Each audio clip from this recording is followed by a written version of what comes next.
नमस्कार साथियों, आपका स्वागत है आपके अपने ही कार्यक्रम ग्रह नक्षत्र में। साथियों, हम बात कर रहे हैं रोचक योग, जो कि पंच महापुरुष योगों में से एक महान योग बनता है रोचक योग। पूर्व में भी हम बात कर चुके हैं किस प्रकार से लग्न भाव में अगर रोचक योग का निर्माण होता है तो जातक व जातिका को किस प्रकार से उसका भाग्य प्रबल होता है और जीवन में वह ऊंचाइयों को प्राप्त करता है। तो दोस्तों, आज हम बात करेंगे रोचक योग अगर चतुर्थ भाव में किस प्रकार से वह बैठते हैं और निर्माण करते हैं तो जीवन में किस प्रकार की ऊंचाइयों को प्राप्त करता है जातक व जातिका। तो दोस्तों, रोचक योग बनता कैसे वो मैं आपको पहले ही बता चुका हूं, आपको फिर बता देता हूं। मंगल स्वराशि या उच्च की होकर के केंद्र में आके बैठ जाए तब रोचक योग का निर्माण होता है। तो यहाँ पर मंगल 8 नंबर की राशि में, जो कि वृश्चिक राशि है, मेष राशि और वृश्चिक राशि, इन दो राशियों के स्वामी बनते हैं मंगल। तो मंगल यहाँ स्वग्रही केंद्र में आके विराजमान हो गए तो पूरा रोचक योग का निर्माण हुआ। तो यह जो चतुर्थ भाव है वह कुंडली का माता, भूमि और सुख। तो ऐसा जो जातक होता है वह अपनी माँ का आशीर्वाद लेकर के काम करता है, और जीवन में जो व्यक्ति अपनी माँ का आशीर्वाद लेकर काम करता है वह हमेशा तरक्की करता है। तो और सुख की कभी उसको कमी नहीं रहती है, और बहुत मेहनत करने वाला व्यक्ति होता है। ऐसा व्यक्ति, ऐसा जातक हमेशा संघर्षों पे विजय प्राप्त करके और प्रसिद्धि को प्राप्त होता है। बहुत मेहनत करके और आगे बढ़ता है, और बहुत कम समय में वो तरक्की करता है, और हर चीज सुख सुविधाएं को प्राप्त करता है। गाड़ी, बंगला, मकान, जायदाद, फैक्ट्रीज, हर चीज उसके पास होती है, सारी सुख सुविधा उसके पास होती है। बस उसके पास समय ही नहीं होता है कि हर किसी चीज को सोचे वो, क्योंकि ऐसा व्यक्ति कर्म प्रधान व्यक्ति होता है। सिर्फ मेहनत करने पर विश्वास करता है और मेहनत के दम पर जीवन में तरक्की करता है। तो दोस्तों, यहाँ मंगल बैठ करके चतुर्थ दृष्टि से सप्तम भाव को देख रहे हैं, और सप्तम भाव है रोजगार का।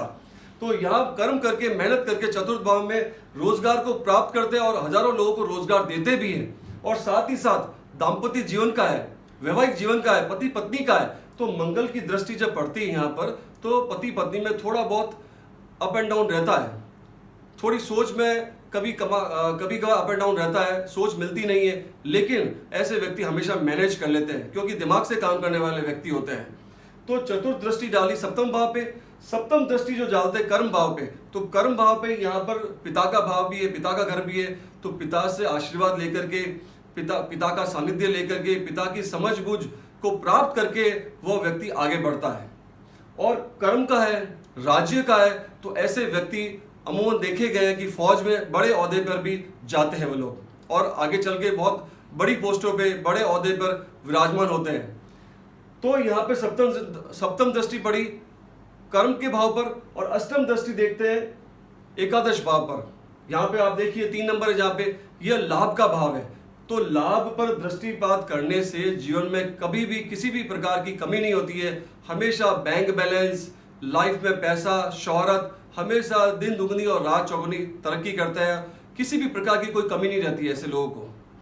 तो दोस्तों, आपने जाना किस प्रकार से, क्योंकि मंगल जो है यह कुंडली बनती भी है सूर्य 5 नंबर की सिंह लगन की कुंडली बनती है, और सिंह लगन के स्वामी होते हैं सूर्य। सूर्य ग्रहों के राजा है, सूर्य भी अग्नि प्रधान है, और सूर्य के मित्र भी है मंगल। तो सूर्य के मित्र होने से मंगल, क्योंकि राजा है, राजा के मित्र हो गए, तो ये सेनापति के काम करते हैं। तो सेनापति होकर के मैं आपको बता ही चुका हूं किस प्रकार से वह सेना में, क्योंकि जो मंगल है वह बलशाली होते हैं, साहसी होते हैं, कर्म करने वाले व्यक्ति होते हैं।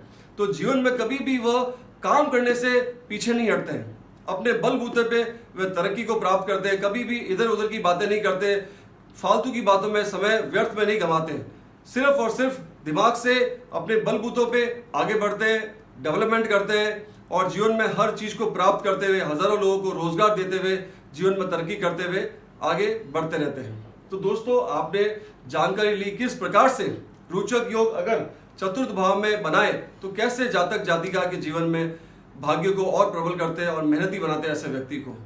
दोस्तों, आपके जीवन में भी अगर, आपकी कुंडली में भी अगर इस प्रकार से कोई योग का निर्माण हो रहा है तो समय रहते हुए आपको अपनी कुंडली का विश्लेषण जरूर करवाना चाहिए, क्योंकि समय अगर निकल जाए तो सिर्फ और सिर्फ आदमी हाथ मलते ही रह जाता है, और समय आपके हाथ में है तो जीवन में आप बहुत कुछ प्राप्त कर सकते हैं। तो दोस्तों, आपके अगर जीवन में किसी प्रकार का कोई कष्ट है, कोई परेशानी है, तो आप मुझे कमेंट के माध्यम से अपने प्रश्न भेज सकते हैं, और मैं पूरी कोशिश करूंगा कि अपने कार्यक्रम के माध्यम से जो भी आप प्रश्न पूछ रहे हैं उनका मैं आपको जवाब दूं। तो दोस्तों, आज मैं अपनी वाणी को यही विराम देता हूं। खुश रहिए, स्वस्थ रहिए। नमस्कार।